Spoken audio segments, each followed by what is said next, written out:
Okay, we're going to play. Good introduction. We're going to play. Now, I must share something with you first. When I was asked to give a series of talks, I wrote down on a piece of paper all the things that I find interesting and that I reflect on. And that's why I chose these subjects. You might say they're in the process of reflecting. So I thought if I chose these subjects, since I enjoy reflecting on them, it would be an easy task to give a talk on them. But I hadn't anticipated this particular evening's assignment, which is the tragic in the comic and the comic in the tragic. It's a very interesting problem.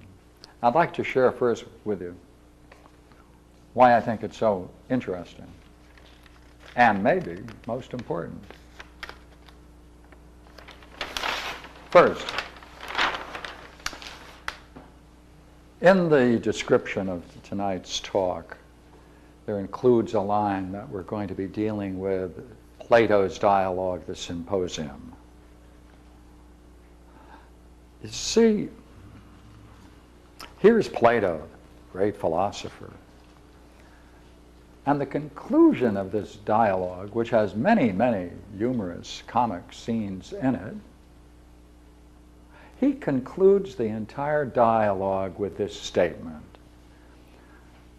Now, what's surprising about that is why a philosopher would ever be interested in comedy and why tragedy. Maybe the tragic, but not the comic. Another thing, it is a well-known thesis that if you take any dialogue and structure it out, you'll find that the introduction anticipates the entire dialogue, and the conclusion always brings you to reflect in an interesting way on the entire dialogue, so you're forced to see it in a new way. Now, given that, how can this in any way cause us to reflect on the dialogue in a new way? Doesn't appear to have anything to do with philosophy, just tragedy and comedy. Let's take a look at it. Socrates was compelling them, that's Agathon and Aristophanes. And as you know, Agathon just won first prize for writing tragedies. And Aristophanes is the great comic poet. And they both gained great fame in their respective fields. So Socrates is compelling them to admit that the same man ought to understand how to compose both comedy and tragedy. Evidently, they didn't want to admit that, or at least one of them didn't, since he had to compel them to admit it. Then there's the second part, and that he who has skill as a tragic poet has skill for a comic poet. Well, the person who has the skill for a tragic poet, that's very clear. That is Agathon. He won first prize.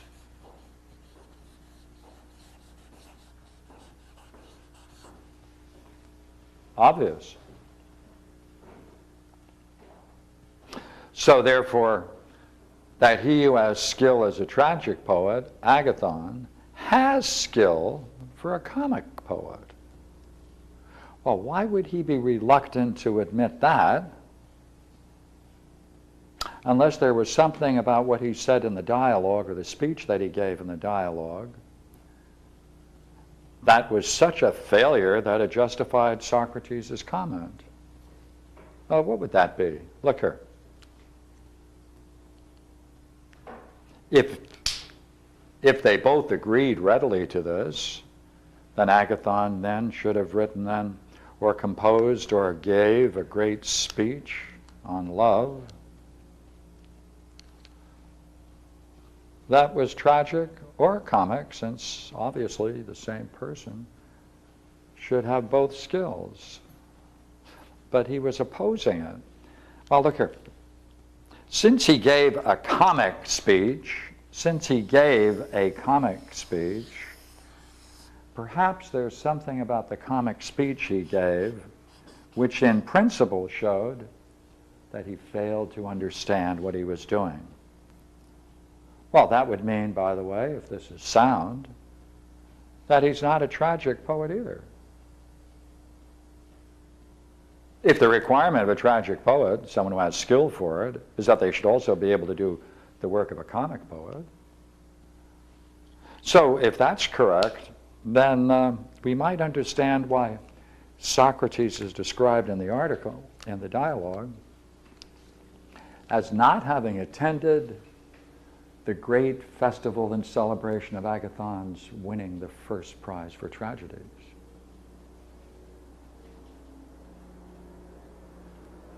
But what has this got to do with philosophy? Let me take the other side, Aristophanes. The same man, either one, ought to understand how to compose both. Just ought to understand, not do it. Not that they have the skill to do it, they simply ought to understand how to do both. Well, if that applies to Aristophanes, and he gave what appears to be a very funny speech about the nature of love, well, perhaps there's something weak about the way he expressed his comedy. Well, or it could be that when he was writing and giving that great speech, he mixed tragic elements with comic elements, and he should not have done that. He ought to know how to compose. He ought to know how to compose, and he should have avoided that kind of situation. But what has this got to do with philosophy?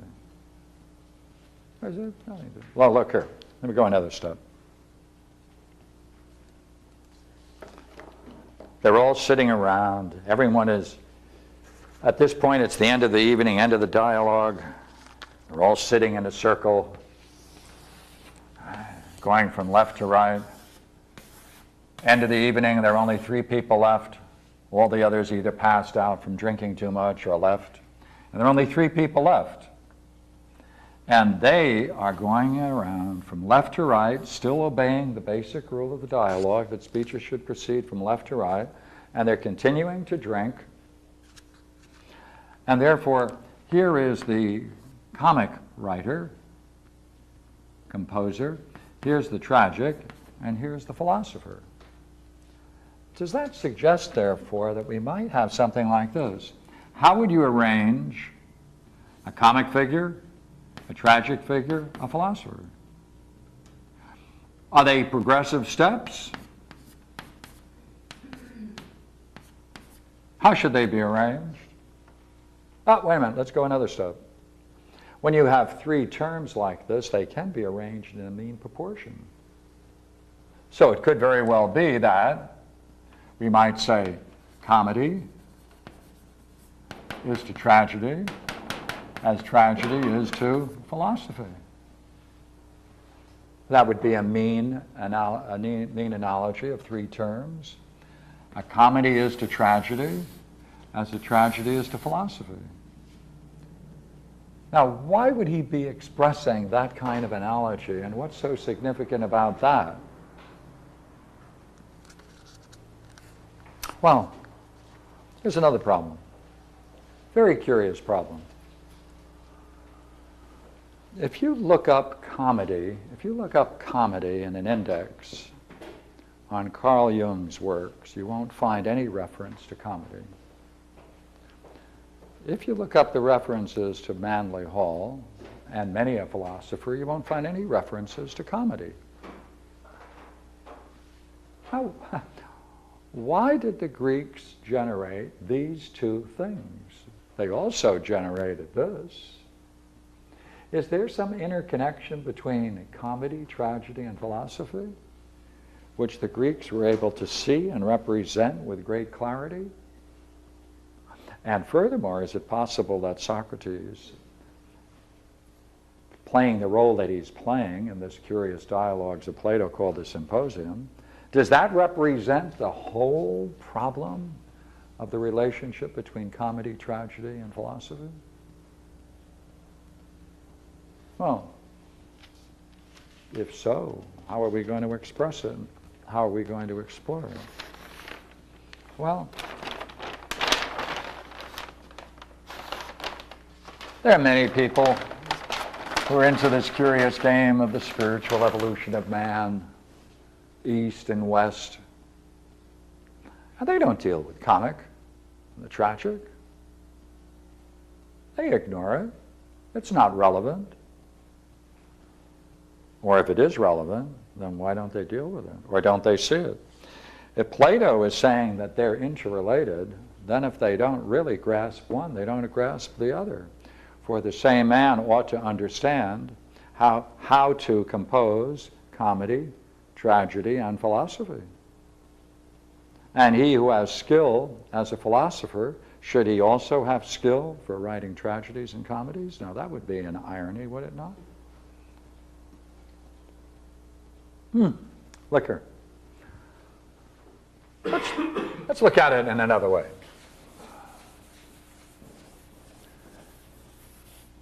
In the Greek world,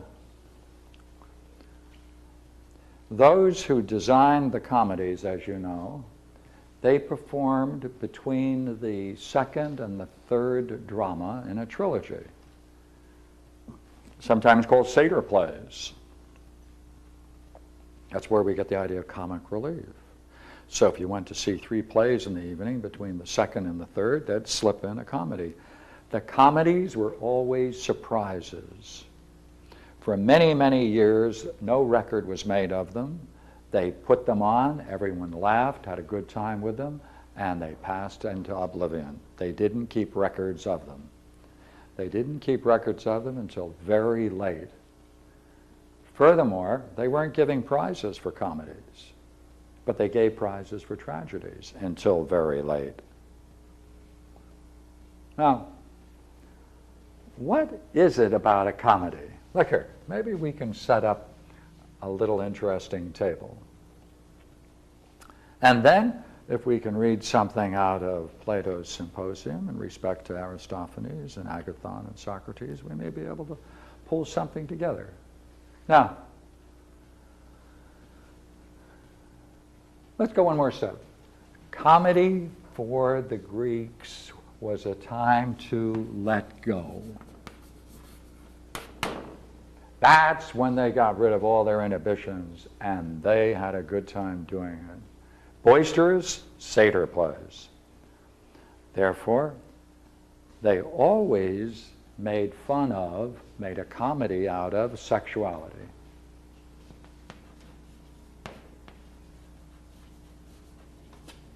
Authorities. And ideally, they'd love to relate them together. A satyr play is a sexual farce.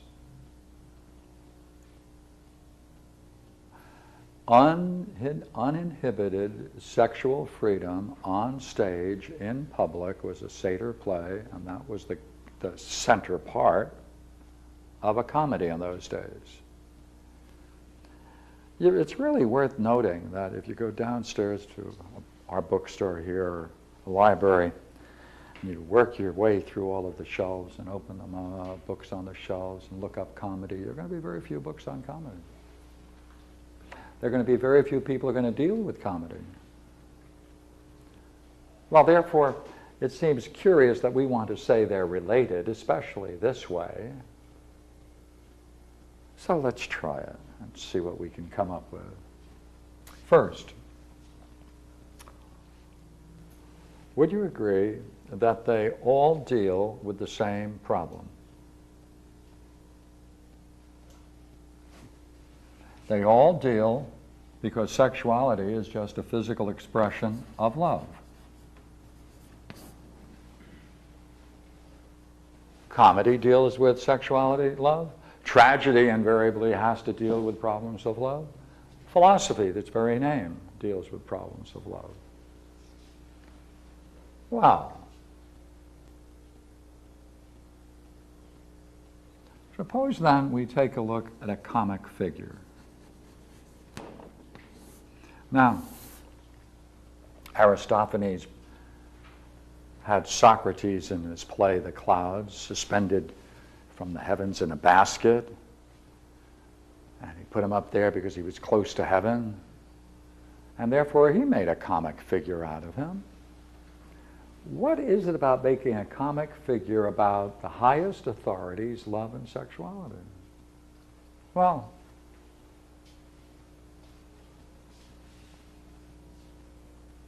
let us take the central notion first. Think of any comic, any comedy at all. Would you agree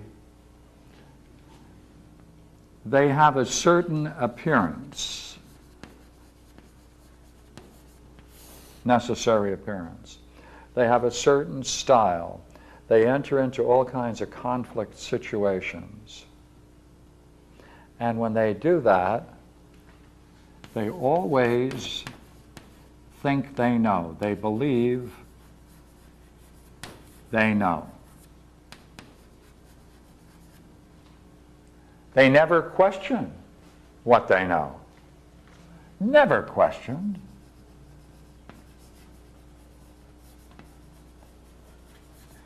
And because they never question, they believe that they know, they get in the most amazing situations, which they never solve, but they stumble their way through it. The solutions to every comic story cannot be the result of the comic waking up and dealing directly with a puzzling situation he created through his own ignorance. So then, the interesting thing about a comedy is that he doesn't know it, but we in the audience know. We are playing a major role in the comedy. We're the audience. We know. We're in on it. We can laugh at him or her. The comic figure, he believes he knows. We know he doesn't know.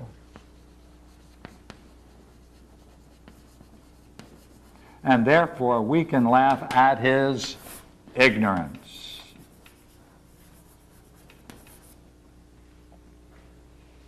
The comic figure, therefore, always functions on two levels.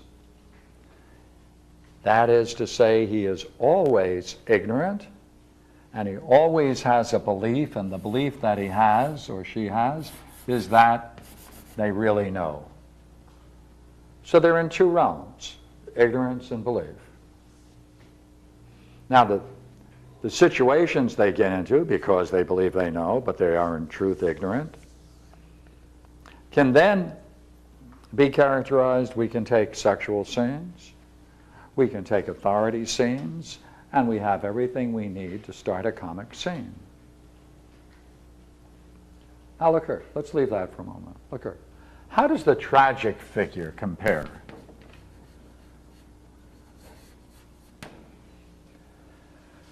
He doesn't appear comic. He has to be serious. No laughs are permitted in a tragedy. Now look here. We too play a critical role in a tragedy. Because we know he doesn't know something very important about himself.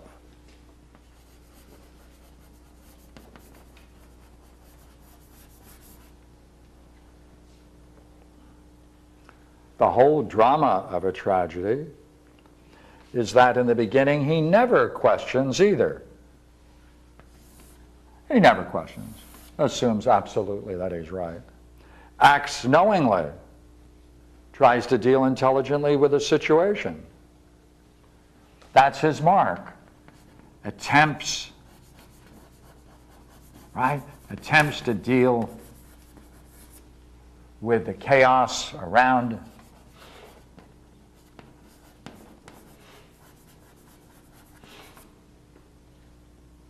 has a very keen mind,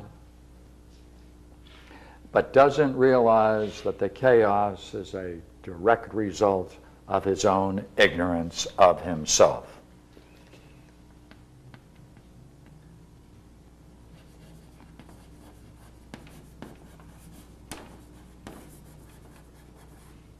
Right? It's based upon his own ignorance of himself. How do they differ? It's in the mark of a tragedy that he finally has to face the ignorance that he has of himself. He has to challenge his beliefs that he knows. Circumstances have to be brought up to challenge the belief that he knows, until finally he has to recognize that he is in fact ignorant. Now, what kind of ignorance is it?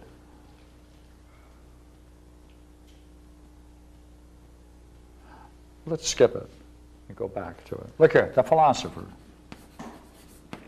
We'll call the philosopher the Socratic figure for a moment, right? The Socratic figure.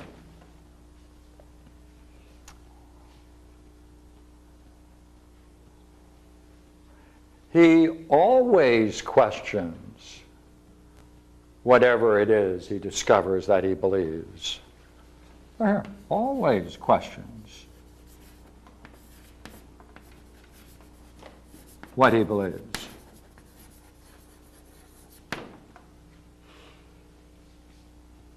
The chaos around him is not based upon his own ignorance. There's just a chaos around him, and he's only interested in gaining an insight in the chaos within himself.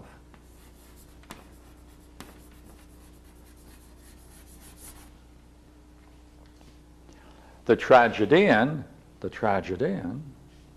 finally has to question what he believes, just like the philosopher.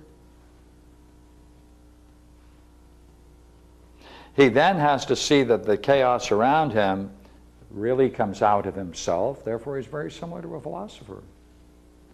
The difference, however, is that the ignorance that the tragedian has is an ignorance of facts that he should have known but didn't. They're always facts. Oedipus, he didn't realize that the woman he married that was twice his age, it never occurred to him that physiologically, in terms of age, she could have been his mother. He never once does that. He never once questions it until finally the tragedy unfolds and he's forced to look at it. But in any case, it's a fact. That's what he doesn't know, a fact. Agamemnon, when he returns home, he never once dealt with the fact that his wife ought to be upset because he sacrificed his own daughter in order to get the fleet and the maritime expedition to engage Troy, because that sacrifice he thought then would end the plague from Apollo. He just forgot that small little fact. He didn't deal with it. He didn't prepare for it. They're facts. They're historical material. Now look here. When the philosopher plays this game, he realizes his ignorance of himself, but it's not based upon facts. It's a very fundamental kind of ignorance. And the only way in which he can remedy that is to discover that the beliefs he has, the beliefs that he possesses, are the very things that obscure his vision of himself. And the chaos in himself is nothing other than the competing effects of different beliefs in his own soul.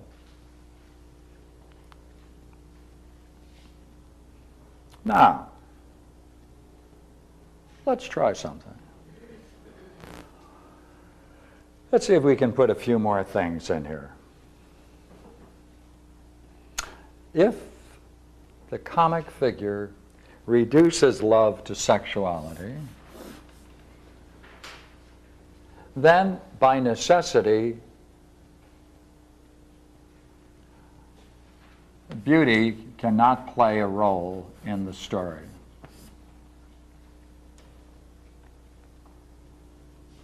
Satisfaction will. Sexual release will. Beauty will not. Equally well, happiness, a very important element, must be missing because of the same reason. The only happiness that the comic figure is going to pursue is that he's going to look upon it as pleasure. And all of the conflicts involving pleasure. So he's going to ignore beauty, and simply reduce it to sexual attraction. Fleeting, coming and going.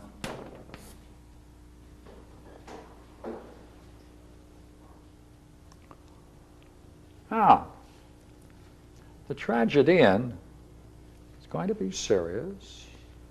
He's going to view these things, but he too is not going to play too much concern with this idea of beauty and happiness. Now look here, why is that? Because he only has one quest: to solve the chaos around him. And if something is beautiful, whether it's a Helen, whether it's a Penelope, doesn't matter. He is directly responsible, he feels, for chaos. He wants to find out why it exists, and he's going to do something about it. That's his major goal. Chaos is ugly. Chaos is ugly, is discordant, is disordered. It's the opposite. That's what the tragedian is focusing on, the opposite of beauty. As for happiness, his happiness will come only when he's successful. Therefore, the tragedian doesn't pursue happiness, he pursues success. The beauty that he doesn't pursue beauty. He wants to reduce chaos to order. And there is his love. Order and success. As for the comedian and the comic figure, sexual attraction and pleasure. Now,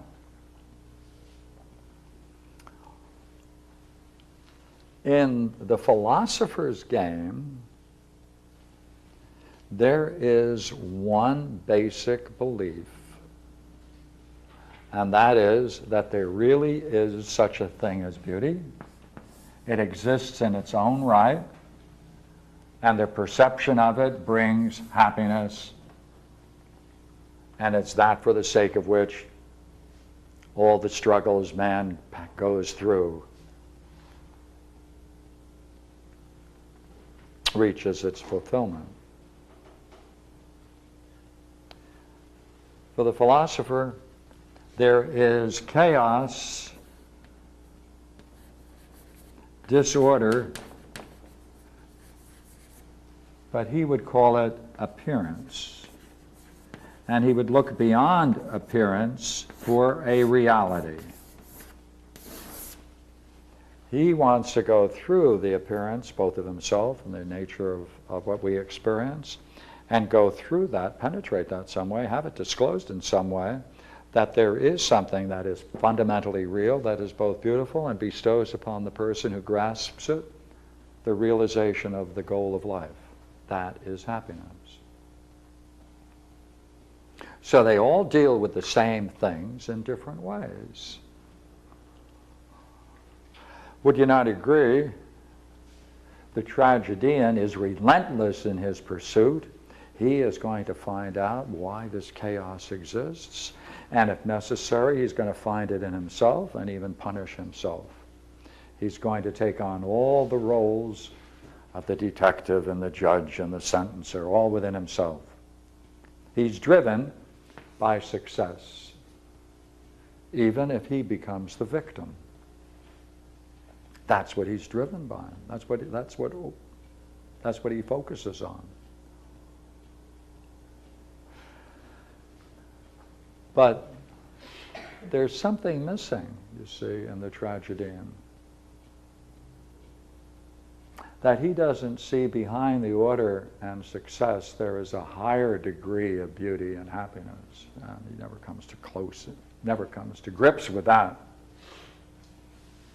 The comic figure doesn't know it. Therefore, we could restructure this way, right? We could say there's ignorance, there's belief, there's understanding, there's knowing. And now, we can now put some things along this and see what we have. He's ignorant of beauty, no beauty. Most important, no happiness. There's a reduction to the absurd.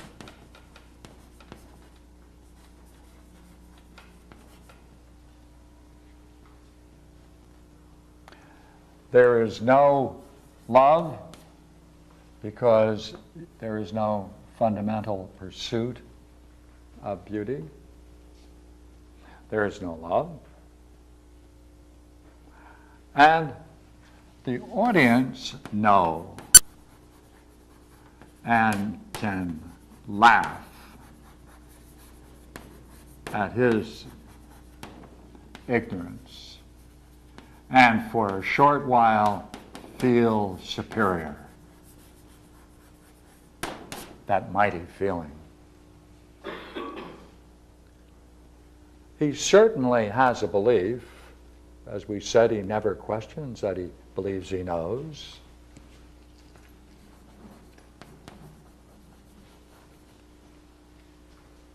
Never solves any problems. Problems persist. He stumbles his way through them in an amazing sort of way. But it can't be resolved. The problems can't be resolved by any insight on his part because he doesn't know. He's ignorant. Therefore, he functions on these two levels.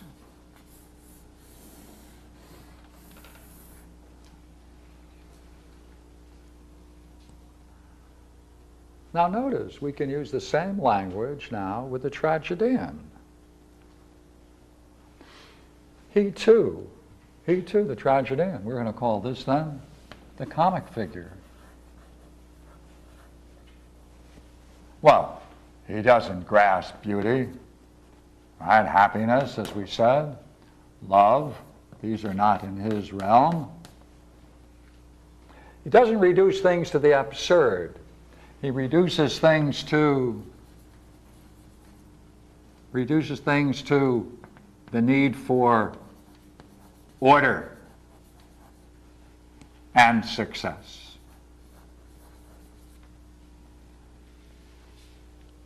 And remember we said he thinks he knows.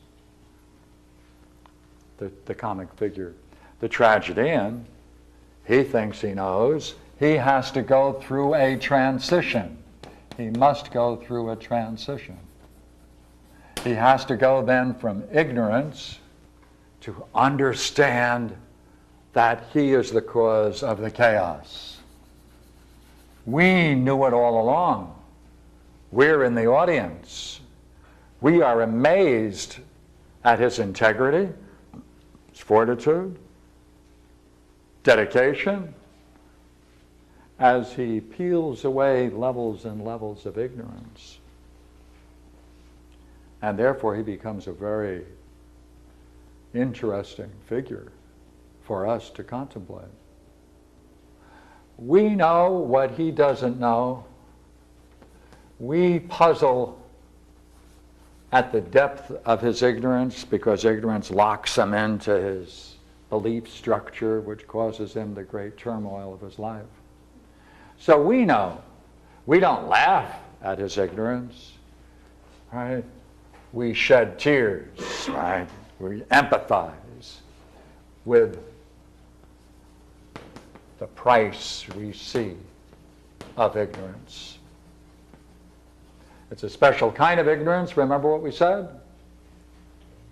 Ignorance of oneself, but not of the self, of some facts about the self. So therefore he grows, he's capable of growth. Now, it looks like, therefore, he is not ignorant in this sense, and therefore the tragedian can be placed right in here.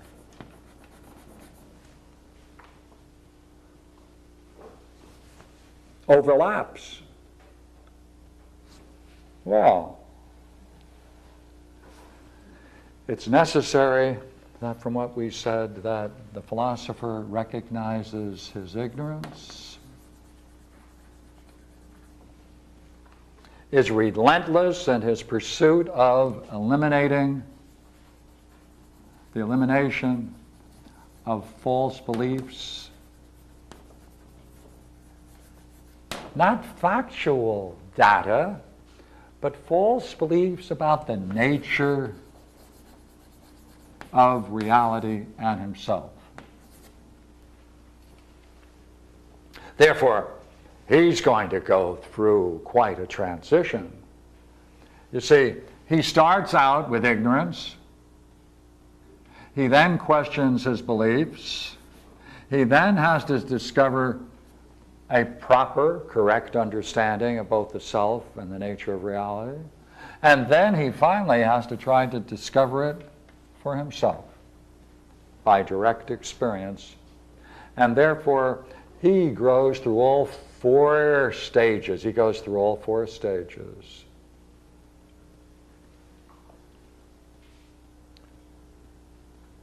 Now, let me give you a problem here.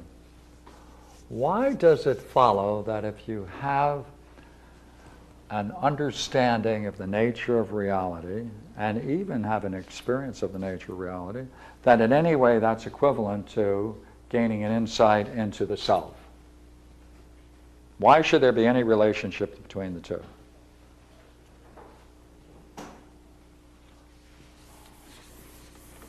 Why does it follow that if some philosopher contemplates the nature of reality, there he is contemplating the nature of reality, right?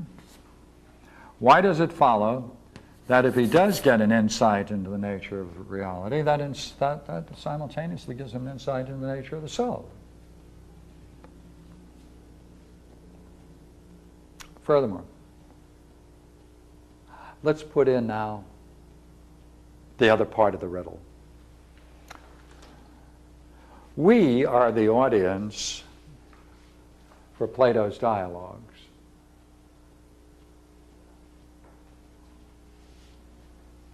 We don't know what he knows. We don't go through these stages and these transitions unless we become the philosopher. We can't be in the audience. These two need an audience. This, you can't be in the audience. You can't be passive. You either engage in it or you're out. You can recognize Socrates' early days as being ignorant. You can see he challenges belief. You can even go through some of the same things that he understands, but only man by himself and alone does this, perceives into the nature of reality. Now, I thought I'd read now a couple of things interesting about Aristophanes, Agathon, and Socrates, just to see whether we can make a couple of points. Now, the first one is, there's something about the tragedian and the comic figure, the comic writer, They both have beliefs, major beliefs. And the major belief they both share is that that level of knowing is not possible. That's what they agree to. Now, Aristophanes has that great story, as you undoubtedly recall, that in the early days, mankind was not as we are now, but composed of two-headed figures and 4 arms and 4 legs. And we were so powerful, we decided then to attack heaven, try to get into heaven, which some people are still trying to do today. Zeus, therefore, thinking that they were very powerful and nearly succeeded, decided that he was going to remedy this. And his remedy was very important because, after all, if he could make more of them, there would be more sacrifices, and that would please him. So he decided just to cut them right down the middle. Turn the heads around. And in that way, being successful, smoothed out the skin in the stomach area, used a smooth instrument, left a couple of wrinkles on the belly just as a reminder. And now, once split, man continually sought his other half. And the other half are in 3 sexes. Male, male, female, female, male, female. Well, as you know, according to the story, the human race nearly expired because when they met their other half, they'd embrace, but nothing happened since the sexual parts were on the outside. So Zeus had to come up with another miracle, and he turned around the sexual parts so they could then enter one another and be satisfied and then go on and do other things in life. Redo, all right. Therefore, love is nothing other than the power of getting back to your original shape. So therefore, now, he then has to deal with what happens when you do get your other half. And this is where he loses it, because he says, all of this going on as it is, it's not a sensual union that drives people together, but something else, and they don't know what it is. They're puzzled and bewildered about what it is that drives them. And therefore, they have a profound mystery of why they are together and what they expect to get from one another. Uh-oh, mystery, problem, how will he solve it? Remember, he can't solve it. There has to be a way in which it is solved for him. He can't solve it by recourse to understanding or knowing. Well, there they are then, they're brought together. And he has this great section where he uses the if hypothetical. What would happen if Hephaestus came along, the great god, the maker in the heavens, were to weld them together? Well, I imagine that those 2 people who were brought together in one of these combinations would think they're getting what they have always wanted. But the mystery remains. The mystery remains. They don't know what they can expect to get from one another. And so when they go down and end their lives and go into the next world, they are still welded together. And they still have no solution to their problem. The story is turning tragic. He lost the comic aspect to it. How will he resolve it? He resolves it in a very interesting way. See whether it's a solution, though.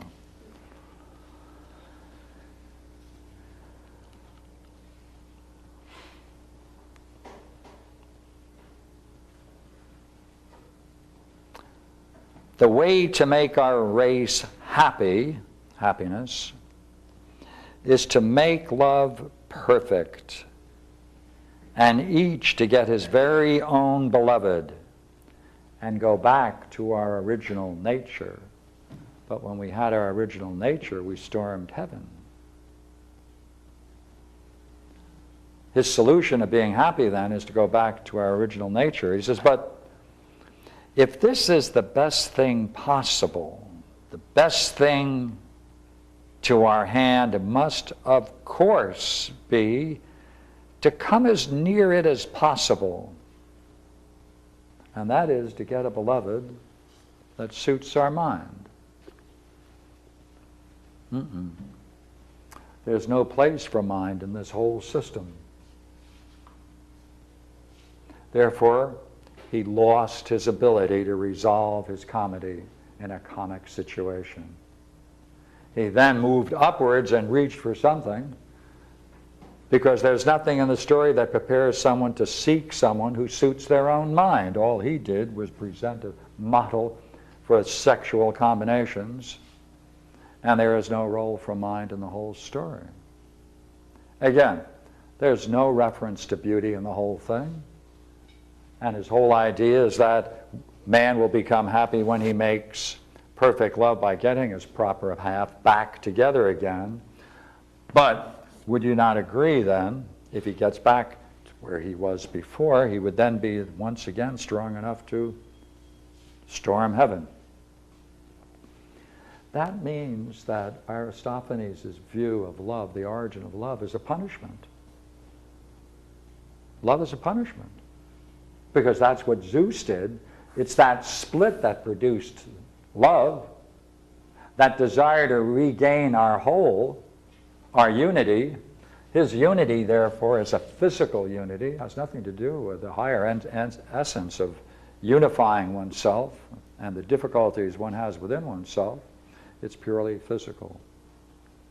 So therefore, his story fits exactly what we've been talking about here. We have fun reading it. We can enjoy it. But we know in the end that he wasn't able to maintain that theme to the end. Agathon. Agathon, the great tragedian,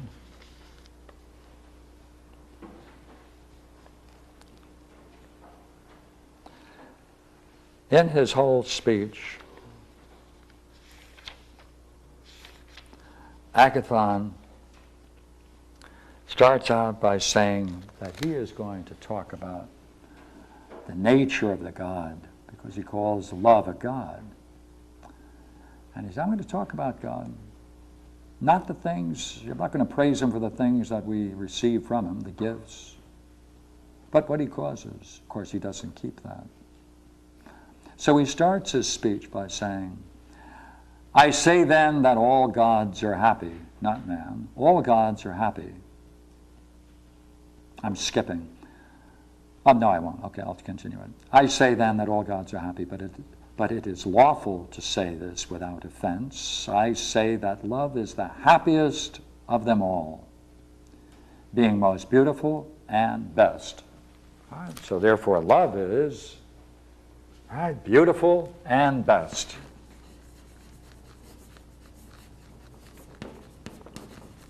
Now, he's now going to try to give a proof for that. Well, he doesn't give one word for proof. He says one proof is that the God of love must be the youngest. And the great proof is that he flies away from old age. His idea of love is that love hates old age. He says love is very much like ate, A-T-E, Homer's view. He says, I want to talk about the God's tenderness. He says, I should describe ate. She was a god and tender. And the proof is that tender are her feet. She comes not near the ground, but walks upon the heads of men. And that's his move to humor. Tender are her feet, because she doesn't walk on the ground, but walks upon the heads of men. He says, I think he gives good proof of her tenderness, that she walks not on the hard, but on the soft. Then let us use the same proof for love.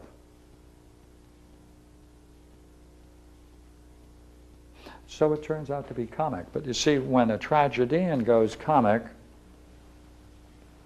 he then has to go down. He has to give up understanding. And he has to present these two.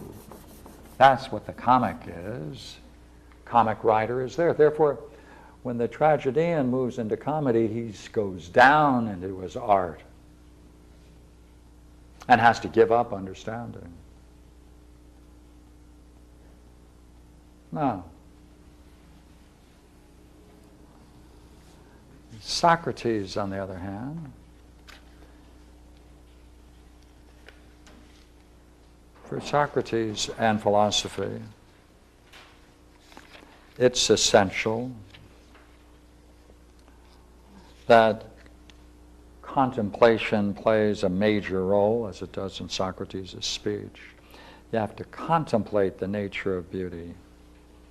And then in a sudden experience, one beholds a beauty marvelous in its nature. That beauty, marvelous in its nature, he calls the perfection of beauty.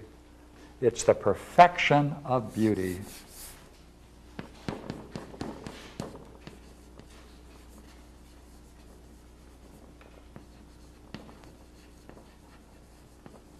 It's the perfection of beauty.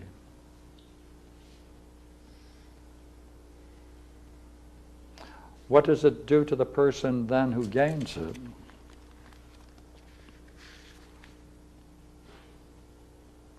There in life and there alone, my dear Socrates, is life worth living for man while he contemplates beauty itself.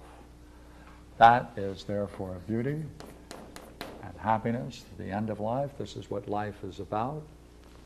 And this is why life is worth living for man, because it's possible to experience that. Therefore, since this beauty is so staggering in its glow and the experience of it, there has to be a love for it once it's then glimpsed. Because love is awakened when you see something beautiful. When everything you see is beautiful, you're going to wake up to it. If you wake up to it, that's love, because the desire for the beautiful is love. Therefore, the nature of reality is beauty itself in the Platonic world. That's the experience, beauty in itself. But this doesn't help us in any way, because it doesn't help us with our problem. Remember our early problem? Why does it follow that if you do experience this beauty, which is an insight into the nature of the real,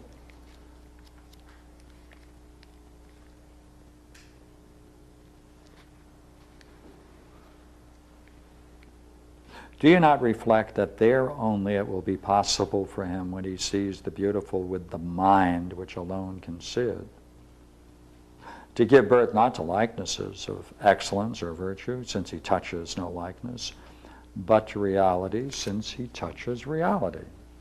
Well, okay. Then the nature of that experience, called the perfection of beauty, is an insight into the nature of reality. That reality, therefore, is perceived only by the mind only. It is a knowing. This then becomes the model for knowing. It can't be seen by the audience. They can hear about it. Therefore, we can stand as an audience in awe of another's growth and development. And it gives us a hint as to our own goal. Now, there is something comic about the philosopher. Every philosopher has something comic about them, because there is a chaos around them. Because they're not spending their time making sure that the world is ordered and successful. I mean, that's just the way it is. They're doing something else, and therefore they have to pay for that. Therefore, there's always a conflict between the tragedian and the philosopher, because the tragedian can never understand why it is that the philosopher would allow a certain kind of disorder to exist around him. In Socrates' case, he knows that. He says, yeah, that's true. That's what happens. That's right. Right, that's what happens. And therefore, there's always a difficulty for these two types to mingle. But look at it the other way. The philosopher had to start out ignorant, a comic figure. He had to discover the beliefs that he had. Therefore, he had to move out of being a comic figure into a tragic figure until finally he reaches the knowing state. And to go through that, he has to take another look at his own sexuality, beauty, mind, love, perfection, in an entirely different way. The only way he can do it is by trying to understand going backwards. It's from this experience that he can then understand that what he formerly thought either aided him, helped him gain this vision or not. Therefore, it's always a return backwards and restating what it was that allowed this vision to take place. Therefore, a higher kind of understanding emerges from the philosopher. The beliefs that he now has, in the same way, are the kinds of beliefs that can only be confirmed in that kind of vision. The kind of ignorance that he now has is a different kind of ignorance. Because in the everyday way of looking at knowledge, this is not knowing. It's not an object of knowledge as understood by any one of these three systems. You can even call it a divine ignorance, an agnostic, a non-knowing.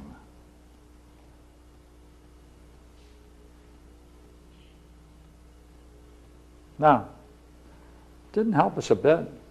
Why does it follow that if someone has an experience of the nature of reality, perfection of beauty, with the mind, beatific vision, why would anyone want to say it discloses something about the nature of the self? And I'd like to read one line out of Plato's dialogue, the Alcibiades, which a friend of mine translated. This is Alcibiades 132c. And next, what way do we turn, wishing to know this most brilliantly? Since when we know this appropriately, we will know ourselves also. With the gods present, do we not understand the well-said Delphic inscription which we recalled just now? With what intention do you say such a thing, Socrates, says Alcibiades. Soc comes back and says, I will declare what I at least suspect this inscription means and the advice. As knowing this thing which is most brilliant. For if you know that, then you know ourselves also, or we know ourselves also. That's Plato. Because there aren't two things, the self and reality. The reality of the self and the self of reality is the same thing. Now, why that is a delicious thing to wonder about. Therefore, it justifies the quest for a vision of reality, justifies the quest for knowing yourself, it justifies the quest for beauty and the perfection of beauty. It justifies, therefore, a love for it and a way of then getting out of one's own belief structures to understand a way to achieve it. And when that's culminated in a vision, a contemplation of knowing, then one knows oneself. Therefore, The philosopher, therefore, moves from a comic figure to a tragic figure to himself as he proceeds through each of these. Because then he learns something new about himself he could never have guessed. It's not a fact, so he goes beyond the tragedian. He goes beyond the comic figure, obviously. And rather than reduce things to the absurd, he raises things to the highest value. And therefore he culminates those three things, the comic, the tragic, into philosophy. And therefore, would you not agree that in that experience you have to let go of both what you understand and believe? And that letting go in utter freedom can be represented as a satyr play on the physical level, or as the tragic figure in the conclusion, when he has to let go of everything and accepts himself for what he is, the cause of his own disaster. And therefore, tragedy, comedy, and philosophy have an intimate role to play among themselves, back and forth. And therefore, I would say we need more comedies in life, satyr plays, and especially sexuality in a noble way of representing the comic aspect of man. Because when you take the bottom level as real, you're a comic figure yourself, which we are. We're all three. So thank you. That's what I wanted to do. And I'll hear anything you have so long as you start it with a joke.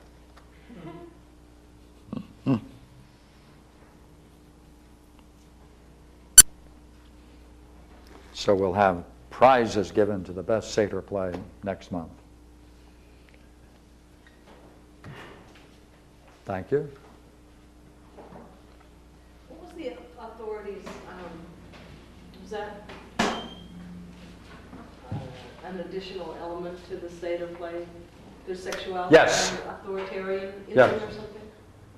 Yes, there have to be officious people, right, who are caught in certain scenes, you know, with erections and things like that, and nudity, and yeah, because then you take something that's regarded with a certain reverence or respect, and then you show the other side of it, which is the comic side of it, which is the everyday. And so therefore it has all of those common things that make us chuckle and make fun of our own illusions. Well, it seems like in our politics we have that. Yes, yes, we have some of it in politics, don't we? Yeah, yeah. Doonesbury. Right, he's good at that, yeah. But, see, we made, in this culture that we have, we can't face comedies based upon sexuality because there's so much guilt and judgments made about even discussing and portraying sexuality, that it's difficult to kind of, in all fairness, to try to establish some fair view of it. Like from scholars know that there's whole warehouses full of pornographic art sculpting in the Greek world that's basically kept in warehouses.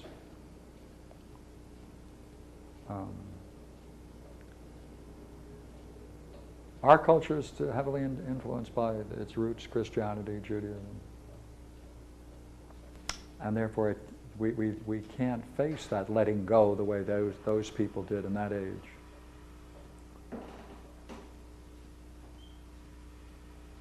And also, by the way, they, of course, added to it wine and the whole comedy of life. They wanted to turn everything, let go of everything, let go of everything.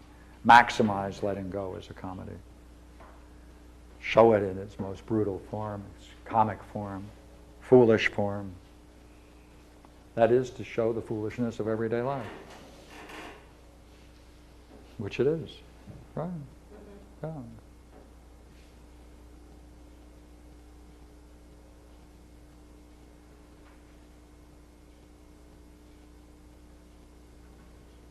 So the relationship between comic and philosopher is that the philosopher is in the states that the comic has Well, been in and takes himself out of that? Well, there are two levels. One is that from an audience viewpoint, you can certainly portray a philosopher in a comic situation. Right? Because they don't have the same values, their judgments are foolish, they're not wise, they're not based upon models of success necessarily, or most often not. So they can be good objects of humor. Make fun of them. I think so. I think they're very funny myself. Socrates is funny. I mean, he's a comic figure, isn't he? It'd be simple to make fun of him, and they did. You know. The other way we're talking about it, though, goes this way. That in the beginning of, in the symposium, Socrates describes his own views about the nature of love. And he had to recognize that he was ignorant. He had to realize that the beliefs that he had formed were all based upon illusion. He then had to learn right opinions about it. Then he had to discover why those opinions were right, that's understanding. And he then had to have a confirming vision of that. And until he had a confirming vision of it, he just understood, he didn't know. And that's the game.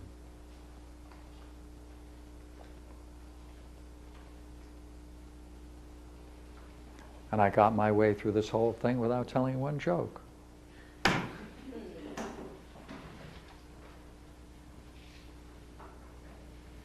Can I have one? Just to solemnize the evening? Put me on the spot. I said, put me on the spot. Of course, of course. Do you have one? A favorite one? Everyone has a favorite joke. Yeah. I have one, but it's not. I have one about, Oh, go ahead. they're always the St. Peter jokes. Oh, well, that's because you come from a very rich and holy tradition. Well. Rich in the You sense wanna of. hear that one, or? Yes, St. Peter. Well, there was this priest that died, went up to heaven, and he was in line, and there was a taxi guy in front of him, taxi driver. And taxi driver, St. Peter asked him, what did you do in life? He says, well, I was a taxi driver. So St. Peter gives him a gold cloth scepter that was gold. It was really, sent him on to a real fine area of heaven. So the priest is sitting there saying, wow, I know what I'm going to get. I mean, I'm going to really, I mean, if that guy gets that stuff, I know where I'm going to be. Probably the left hand of God, or, whatever. So the St. Peter says, what'd you do? He says, well, I was a priest. So he gives him this kind of raggedy old cloth, a wood scepter. The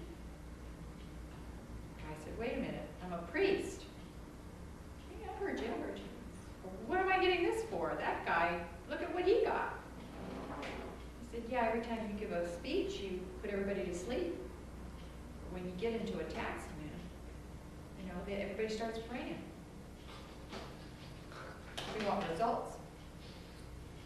See? See? We're good at humor, so we're good at jokes. But our people can't write these kinds of comedies. We can't do this. No. No.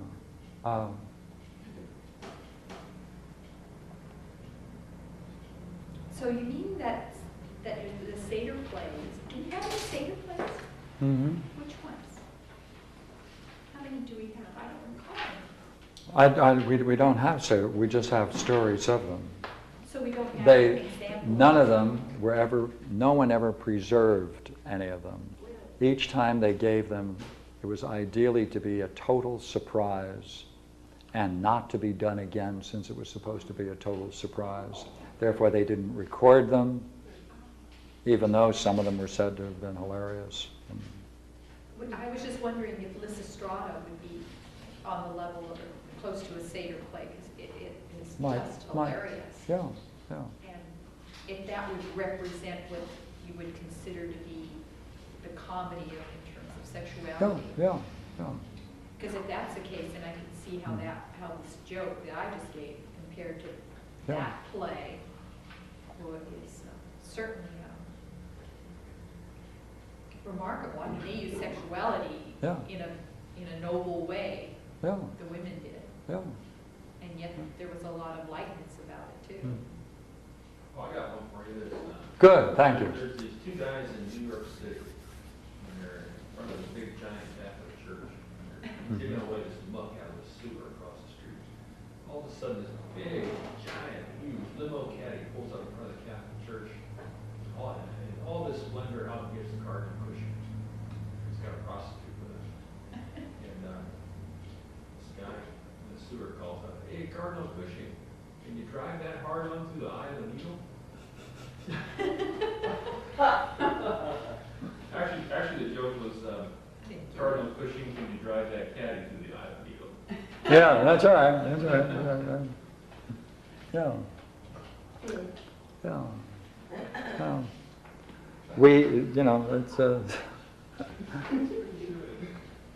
they were preserved. Oh, that's. no, they didn't preserve them. Wasn't until very late that we had any records of them. Is there any idea or record of what they may have been like? Has somebody talked about it? Or? Well, I have a volume on Dionysius, which I'm more than willing to pass around, and they describe, Some of them. yeah, yeah. How about Salman Rushdie's work, that one for which he was to be killed? Isn't that Oh, that's I mean, wonderful. there are authorities falling from heaven Yeah, to the sky and... yeah, that's moving in that direction, isn't it? Yes, I think yeah, What is yeah, this? Which one is I it? forgot what it's called. Satanic verses. Satanic verse. yeah. Oh, Yeah. And also, there's another one that was quite remarkable that I was trying to find for tonight, but someone borrowed it and I didn't write down who it was. what? What about satanic verses? It was an example of perhaps an example of the Seder covenant. Yeah. With authorities and sexuality. Mhm. Good. Thank you. So Clinton's got the bigger political heart on in this election, is that right? Yeah, Because he cares about people? yeah. See, Is because that he a cares dichotomy, about or it. is that harmonious? Well, you see, you have to see. We tell jokes, stories with punchlines. Uh-huh. They develop a whole story around life and sexuality vividly. So, So you could actually do a satyr play on Clinton and Dolan, yeah, two authority guys. Okay. yeah, that's what they would do. Yeah. Maybe the closest is Lysistrata in terms of the Greeks. I mean, if that's the case, that is a whole story. Yeah, has to be a whole story. Has to have a plot. Oh, yeah. Yeah. You see, Aristophanes' And it's funny. play. It's absolutely Yeah. hilarious. See, Aristophanes showed that he didn't have the talent. And Socrates, therefore, was quite right. Because if we're going back to it, just to make sure we pull it together. See? Agathon's speech was just bizarre. You could call it ludicrous. It had no plot. It had no theme. It didn't deal with any story. There was no development. Aristophanes' speech, which appeared to be a comedy, was in fact tragic. He couldn't stay with his conclusion. He couldn't develop his conclusion. He gave it up with the solution that the way out of our problem is to find a beloved who suits our own mind. That was nothing involved in the story. It didn't grow out of the story. It wasn't part of it. He ends up with the lover and the beloved going on for the rest of their existence, maybe even into the next world, with a profound mystery and inability to understand themselves. So his comedy ends up as a tragedy. Therefore, Socrates, we do not agree, is quite right to compel them to admit that they don't know what they're doing. That is, that they are ignorant. And if they are then ignorant, they may then see what kinds of beliefs were responsible for their fiasco. And if that's possible, they may then rise to the occasion of getting a better understanding of these ideas. And ideally, the comic figure might be able to move to a tragic. The tragic might be able to get close to philosophy, which he did. He tried a bit, and therefore there is that possibility. And that's what pulls them together. So, thank you.